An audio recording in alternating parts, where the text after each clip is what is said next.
Welcome into the latest edition of Extra Time. We have got Craig. Still can't get my head around Chelsea got beat by Ali and seriously, isn't it? I mean, did nobody who was in? Was you in yesterday? I was in yesterday. Nobody challenged them. Somebody must have challenged them. Well, somebody must have said, away outside and give your head a wobble. Maybe stick it in a bucket of water. Mario was a B as well, yeah. Mario's a B. Yeah. I think I said that at the top, though. No, you didn't. I didn't, yeah. So, Ali, Gab and Mario... No, Gab gave them a C. All right. So if a B's 8 out of 10, there's no chance. A B's 8 out of 10. If a B's an 8 out of 10, no chance. A B's when you've been flapping around trying to win... Well, they did... Yeah, they could have maybe won the... Just a bit unlucky. They lost it against a bunch of kids. I mean... Holy smoke. But this is, Stevie, why I said when you're talking about Liverpool that finished third and have silverware, that it felt harsh against how Chelsea it only feels a little harsh because this is bonkers. Trust me. Aye, there's no way. This is bonkers. How can it be a B? Right, Man City, the best team in England, you could only give them an A+, Man City, if they'd won the FA Cup and probably won the Champions League and you go A+, wow, magnificent. An A+ is magnificent, right? Just an A if they won the FA Cup, maybe. They were far from perfect. So then you're in the Bs at the Arsenals and the Liverpools, and maybe even the Cs where Stevie went because he was a little bit annoyed at the end. So he was down just a little bit. He just crossed the wall onto a C. Liverpool crossed it onto a C. A B. Sure, we'll bring that. I mean, in the school I went to, a C was a pass. If I'd got C's in my exams, I'd have been absolutely over the moon. Is a D not a pass in some places? I don't know. Two guys that never... Did we go to school? Well, not when I was at school, it wasn't. But that was a while. All right, a C... I was registered, I never really went. A C... All right, a C- is a pass, not a very good one. I'm making this up.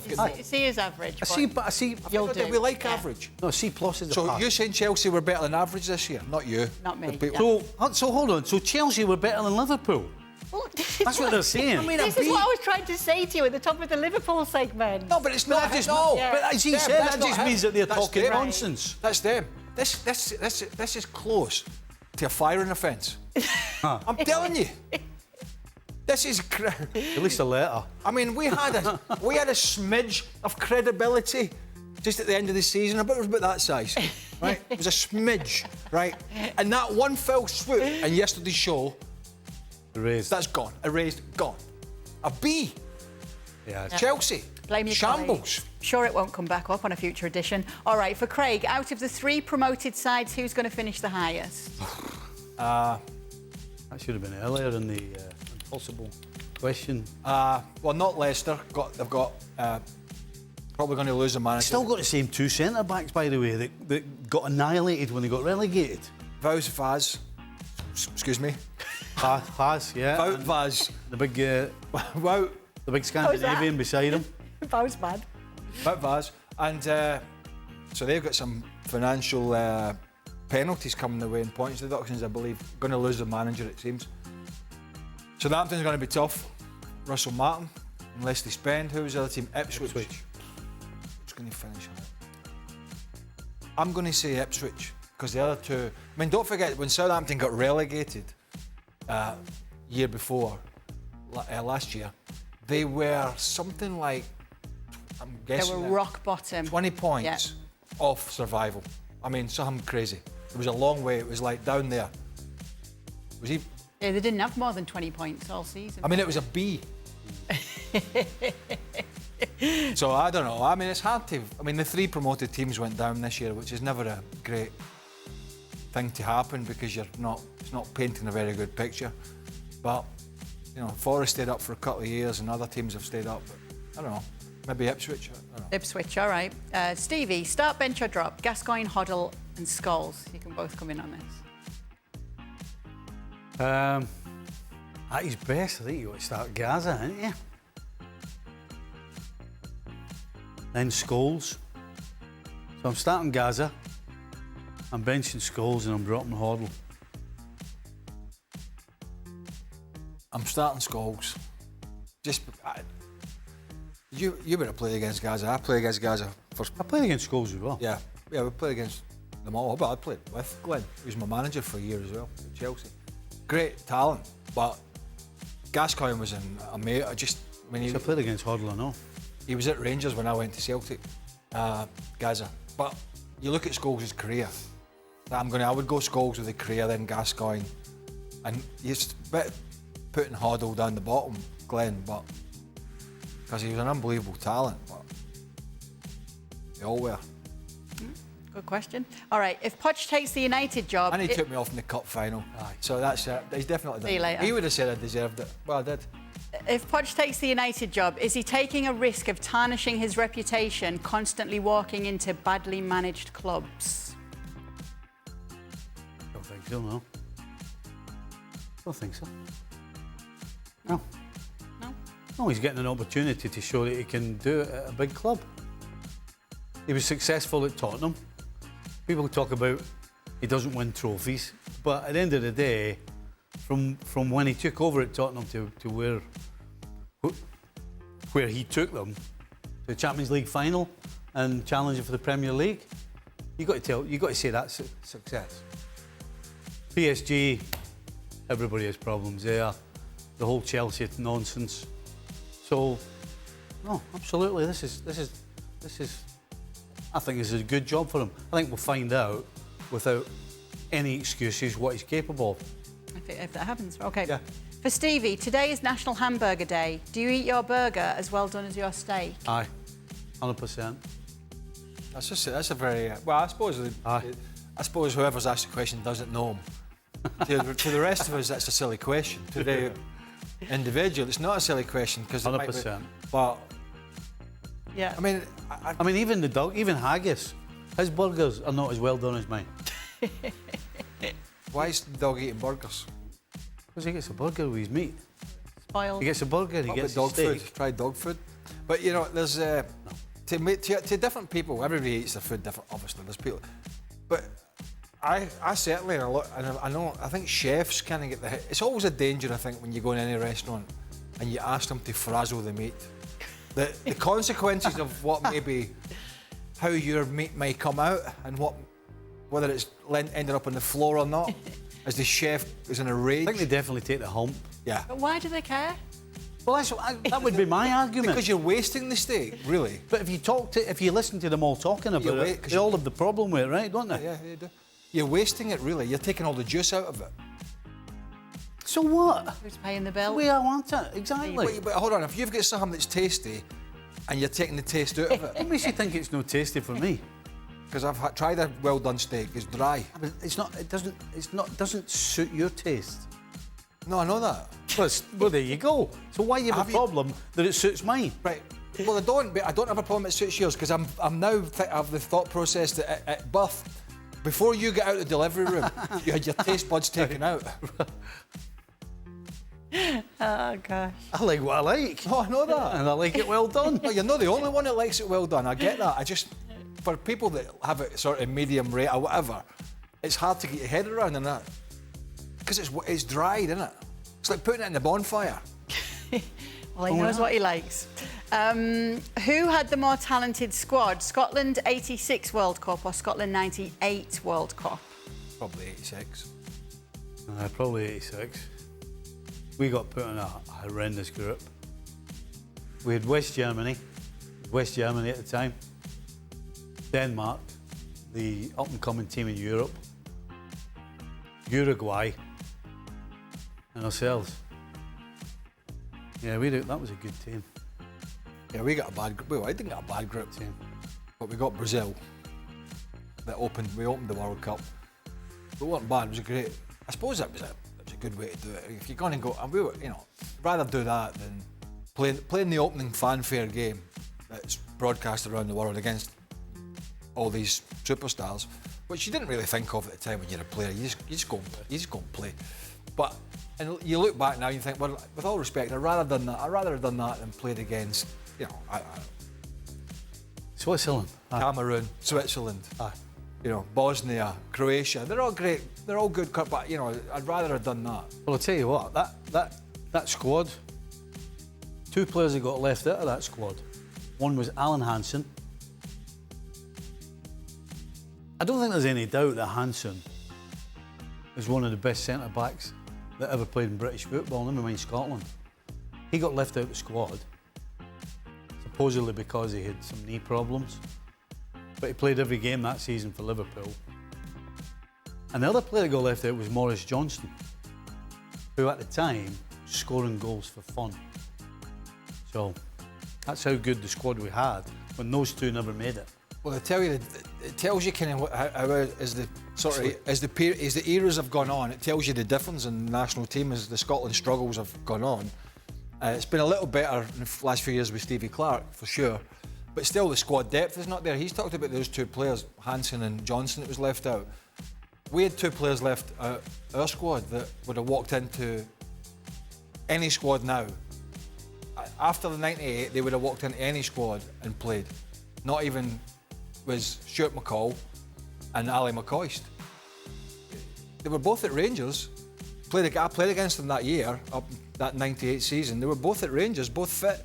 Craig Brown had to call, he called them and said, "I'm not taking you." And Andy Gorham, the goalkeeper, was subsequently left out for Jim Leighton, and he left the team because he wasn't happy. McCoy, Hansen and Johnson would never have been left out any squad in the last 20 years. No, it wouldn't have happened. And neither would McCoist and Stuart McCall. Well, the story, and we don't know if this is true. What happened is true, but whether this is why Johnson got left out, is that we played Australia in the playoff to get to the final. I played in the first game, and then my dad took ill, so I couldn't fly to Australia because if it was too far. If something went wrong with my dad, I couldn't get back, so I didn't go to Australia. But anyway, they played the second leg in Australia, won the game, and we qualified for the World Cup. Now, after the game, they went on a night out, and at the time, there was a guy called Ernie Walker, who was the president of Scottish football, of the SFA. And Maurice Johnston was looking for another player with a party behind him, with beer and all other kinds of things that you do at a party. It was about 4 o'clock in the morning, and he thought it was somebody else's room, and they battered down this door, and it was Ernie Walker's room. And so that was the reason that we think that Mr. Maurice Johnston didn't go to the World Cup. That'll do it. Yes, half a chance. Producer Pete was saying before the show, before we came on, he thinks it's weird that in soccer and football, you see often the best players not going like with their national teams, because you can bring up many examples. Obviously, you guys have just done it as well. And he's saying, like, in what other sport do you see that, where it's not the best players that would go along to these big major tournaments? It's just a choice of some managers, isn't it? For some reason, Brownie decided. I mean, we had players in those positions, but you'd still have thought McCoist. You need a goal. I was at the Euros in '96 with McCoist, and he was the leading frontman with Jukebox Jury, and he scored against Switzerland at Villa Park.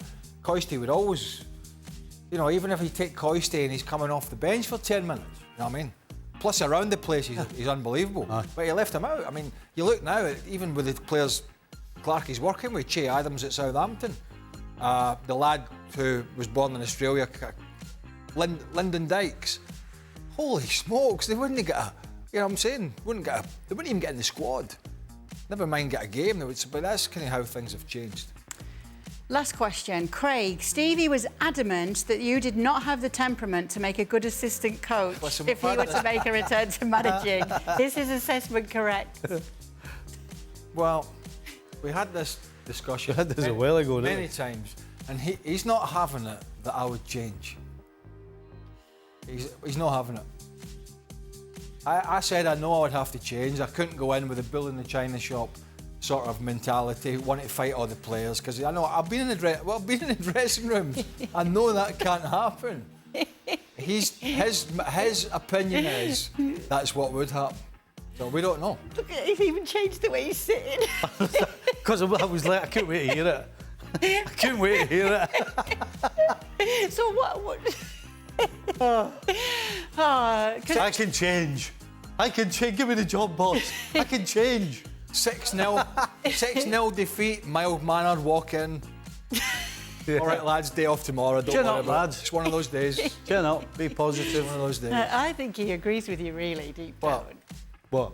No, the answer is I don't know how. He doesn't. Okay. He doesn't. Look at it. You see his face there? He was absolutely 100% serious.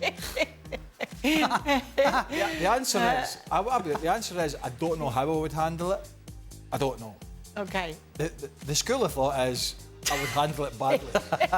I understand. Right, you would handle it. It's just how... I accept that. No, I do Okay. accept. The school of thought is I would handle I would handle the management of the players badly because I'd lose my rag. Right.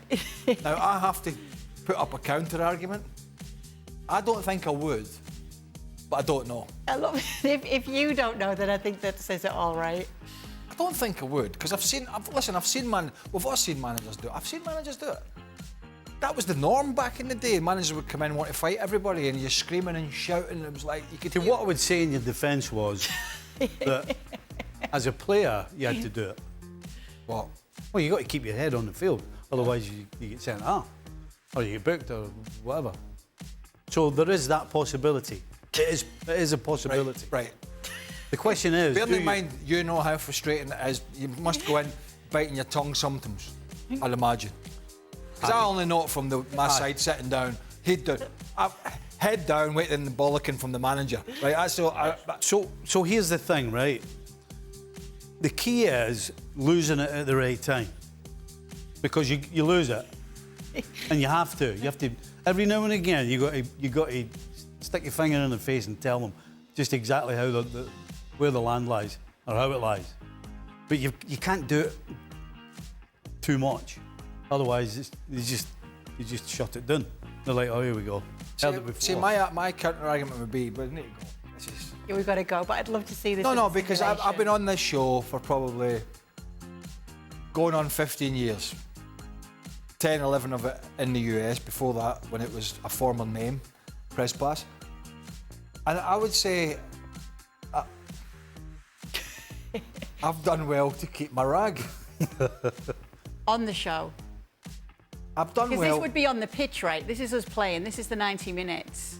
It's few and far between the amount of times I've been annoyed in this studio. Okay, in the studio, but what about in the dressing room then afterwards? Can you think of any times when you've... You believe in I'm telling you, it's few and far between. I've been annoyed in this studio. It's every freaking day. I can tell you, absolutely, every other game. As soon as I get an email from the producer, You could lose it. Every other game, you could lose it. Either sat on the bench or in the changing room. Right. It's You can lose it unless going to make me you laugh, just- but... I'm getting annoyed now. You know what annoyed me? He's getting annoyed, the fact that we're Do saying you know what that. annoyed me at the weekend? I'll tell you what annoyed me at the weekend. You know, this Kylian Mbappe. You know what, Kylian Mbappe, great player. I think he's a big head, big cheese. I think his head's about that size, right? You know what annoyed me at the weekend? Apart from all the stuff he's been doing about Real Madrid, this, me. He was walking down the grid walk in Monaco, Formula 1, right? Fair enough. I'd like to do it myself, right? But he's walking down and it was full of celebrities, all trying to be there, and he wouldn't let Martin Brundle interview him. Brundle was doing his grid walk, and he's a brilliant broadcaster. He's brilliant. And he's chasing him down. He goes, oh, no, can't speak. I'm like, what an ass. Aye. What an ass. Jace you talk to the man. Some of the big actors were talking to him, no, and he's got his bodyguards. Brundle's trying to, you see, Brundle sees him. Kylian Mbappe, oh, blah, blah, this is, I didn't want to talk to him. That annoyed me. See? So I thought you were going to say that he gave away the result. Well, because that annoys you. Yeah, but I was watching it. Yeah, okay. Live on ESPN. There's my promo for the week. There you go. Corporate Craig. Whenever it is on the screens, though, and he's working, we have to say, Craig, look away. And Dan. Yeah. Dan watches it. Stevie watches Formula 1. All right, that'll do for the latest edition. Absolutely. How did I turn it to Kylian Mbappe? But I was watching Brundle going down, and I thought he doesn't even want to talk to Martin Brundle. Well, maybe not. He just wants to go and enjoy the Well, go and sit in the stand then. I'd rather... Sit in the stand. Don't walk down. All right. Don't walk down the wannabe avenue where they all want to be spotted, and then he doesn't want to do the We got to go. I'd rather have used my assistant than watch Formula 1. You'd rather what? I'd rather have used my assistant than watch Formula 1. Listen, If I was your assistant, maybe you'd still be in a job these days. Oh, wow. All You're right. end it We'd there. both be locked up. Thanks so much what for happened. sending in your questions. I'm going to laugh about that for a few days. Just this argument about you being his assistant coach. We had it years I ago. love it. He's wrong, by the way.